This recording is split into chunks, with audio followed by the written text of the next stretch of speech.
जोहार दोस्तों, हमारा चैनल ऑनलाइन पाए पर स्वागत है।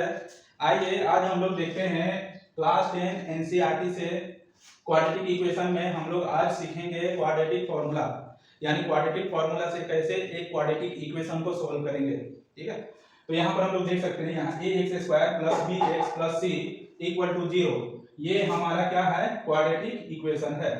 ठीक है, अब यहाँ पर ये x = -b ± √b² - 4ac/2a, ये हमारा क्वाड्रेटिक फॉर्मूला हो गया। बहुत ही आसान है, बस थोड़ा सा ध्यान देना है। यहाँ पर -b है प्लस माइनस √b² - 4ac/2a। ठीक है, एक बार प्लस लेके देखेंगे और एक बार माइनस लेके देखेंगे। अच्छा, ये b a c क्या है, ये b कोफिशिएंट, x का कोफिशिएंट है, a जो है x² का कोफिशिएंट है, c कांस्टेंट वैल्यू है, a x² का कोफिशिएंट है और ये 2 है। ठीक है, यहाँ पर 4 है। तो यहाँ पर हम लोग को समझ में आ गया होगा कि ये हमारा क्वाड्रेटिक फॉर्मूला है।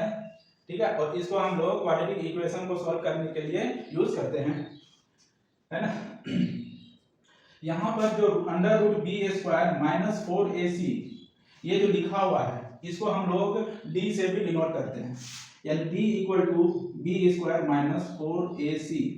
d को हम लोग डिस्क्रिमिनेंट बोलते हैं, d से स्क्वायर - 4ac, मतलब इस फॉर्मूला को इस तरह भी लिख सकते हैं -b प्लस माइनस √d/2a, कुछ इस तरह से भी हम लोग लिख सकते हैं। ठीक है, अगर ये b > 0 हो गया है ना, अगर b का वैल्यू 0 से ज्यादा आ गया तो वहां पर रियल एंड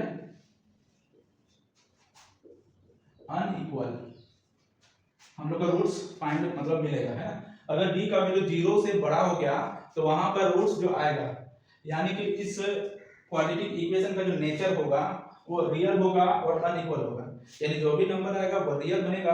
और क्वाड्रेटिक इक्वेशन में दो सॉल्यूशन हमेशा आता है, अल्फा एंड बीटा, तो यहाँ पर अल्फा और बीटा जो है अनइक्वल रहेगा, यानी दोनों डिफरेंट रहेगा, लेकिन दोनों रियल रहेगा। कब? जब d का वैल्यू 0 से बड़ा हो, ये ध्यान में रखना है।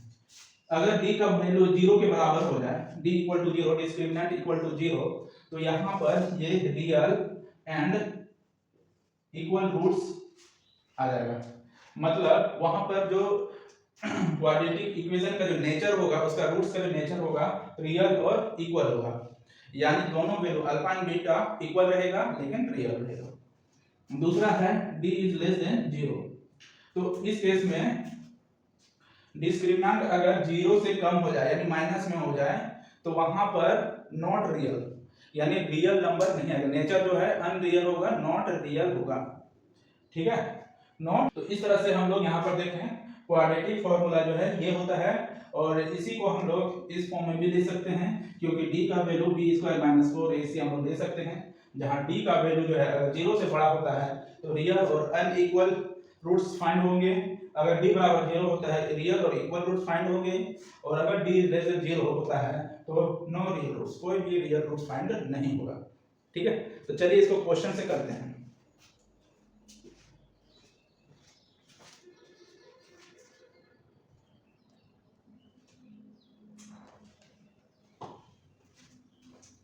चलिए, ये क्वेश्चन जो है एक्सरसाइज 4.3 से लिए हुए हैं।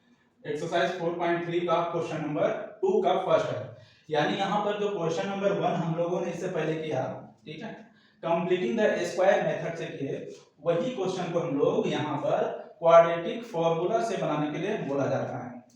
ठीक है, तो क्वेश्चन हम लोग सेम लिए हुए हैं, बस यहाँ पर हम लोग को मेथड चेंज करना है। तो मेथड चेंज करेंगे तो यहाँ फॉर्मूला लगाएंगे, वी नो दैट